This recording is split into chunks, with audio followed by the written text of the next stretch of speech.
আকাবের পূজা, মূল পূজা, বাপ দাদা পূজা, এগুলো করতে গিয়া আমরা কোরআন এবং সুন্নাহ থেকে দূরে সরে থাকছি। আকাবিররা এমনি করতেন, আকাবিররা হেমনে করতেন, আকাবিররা এমনে বইতেন, এমনে খাইতেন। ও ভাই, আকাবিরের দোহাই দিয়া ইসলাম শিক্ষা দেওয়ার নিয়ম কে শিখাইছে? আর এটা তো জাহান্নামীদের সিস্টেম, আকাবিরদেরকে দেখে জীবন গঠন করা। ঠিক কিনা ভাই? কথাগুলো মন করা পেতেছি না কোরআন থেকে?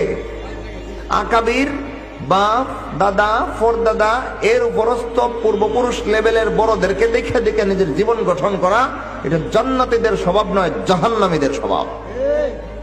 এই স্বভাব আমাদেরকে গ্রাস করেছে। 3 নম্বর বিষয় নোট করার মতো। তাইলে এদের 3টা আফসোস খেয়াল করেন। প্রথম আফসোস, হায় যদি আল্লাহর কোরআন আর রাসূলের সুন্নাত মেনে জীবনটা গঠন করতাম, আজকে জাহান্নামে পড়াইতে হতো না। প্রথম আফসোস। দ্বিতীয় আফসোস, হায় আফসোস